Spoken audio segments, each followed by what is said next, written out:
Welcome back to this class in International Monetary Economics.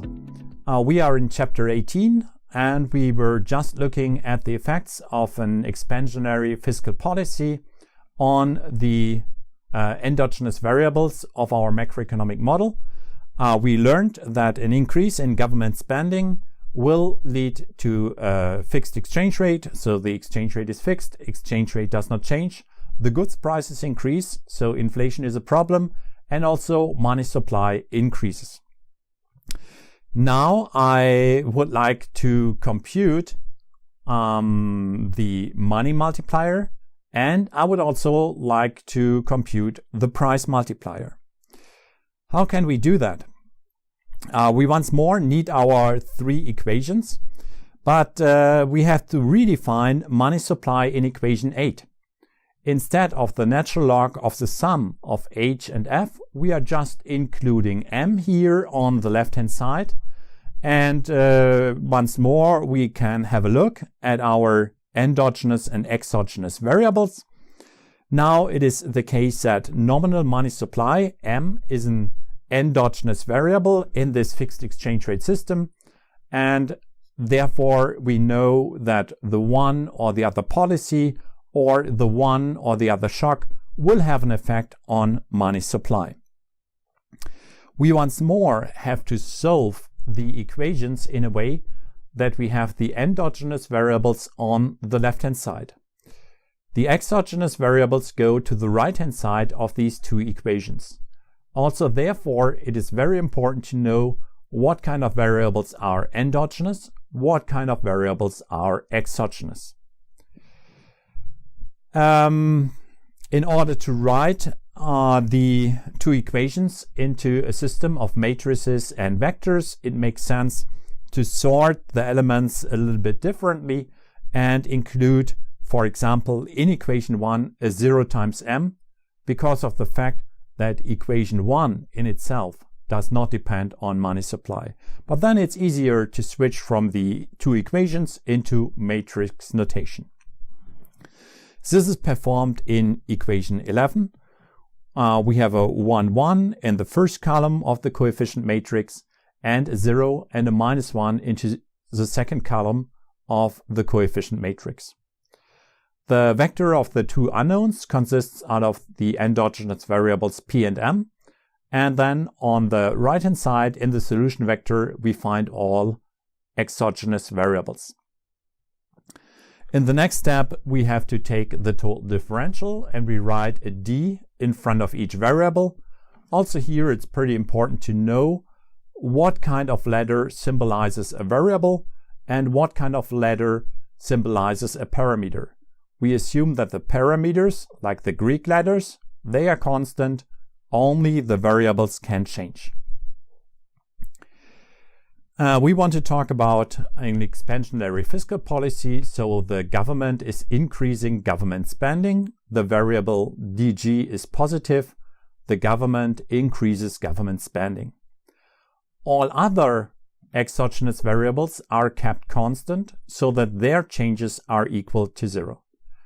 The solution vector collapses to a very tiny expression. So in the first position, we have dg over delta, and in the second position, we have a 0. Now we want to compute the price multiplier. The price multiplier is, or the price level, is located on the first position of the vector of the two unknowns. So we have to take the solution vector and insert it into the first column of the coefficient matrix.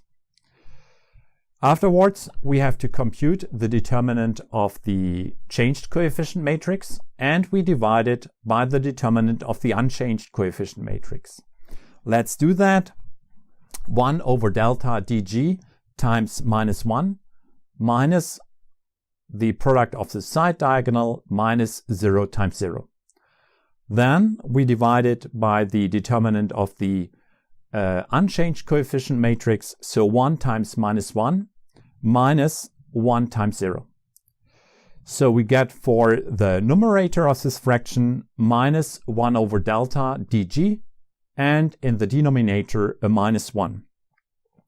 So we get for the price multiplier dp over dg, this is equal to 1 over delta, which is positive, and this indicates that in case that government increases government spending, this will lead to an increase in the goods price level, so an increase in government spending will lead to inflation.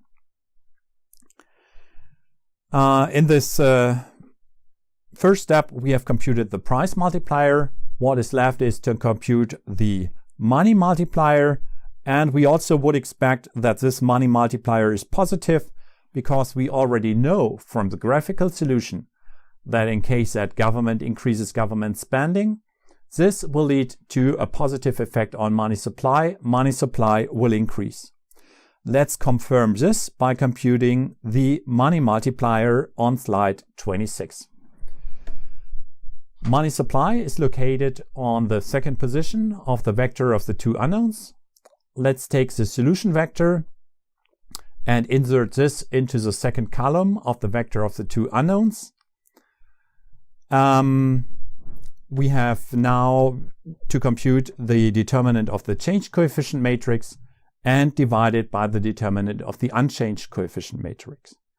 So we multiply through 1 times 0 minus 1 times 1 over delta dg, and we divide it by 1 times minus 1 minus 1 times 0. So we once more get this expression minus 1 over delta dg, and in the denominator a minus 1.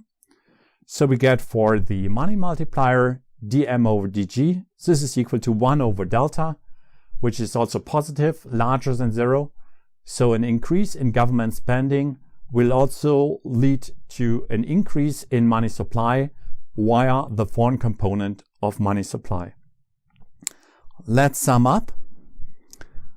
In the monetary model with fixed exchange rates, an expansionary fiscal policy is of course not able to stimulate output. So dy dg will be equal to 0. But this is due to the fact that we are assuming that we are looking at one economy where the output is capacity constrained. An increase in government spending will have no effect on the output level. Output is not an endogenous variable. But our result of the graphical analysis and the multiplier has shown that an increase in government spending will lead to an increase in goods prices, so it will lead to inflation. And also the increase in government spending leads to an increase in money supply via the foreign component of money supply, so the central bank is forced to intervene in the foreign exchange market. These are the effects of this shock on the endogenous variables. So we have looked at the effects of monetary policy and the effects of fiscal policy. What is left is we can also have a look at other shocks. What happens if the foreign price level increases? What happens if the foreign interest rate increases? These are also very interesting shocks, and we will discuss these kind of shocks later. Thank you very much for watching my video. Please leave a like and have a look at all the other subsequent videos.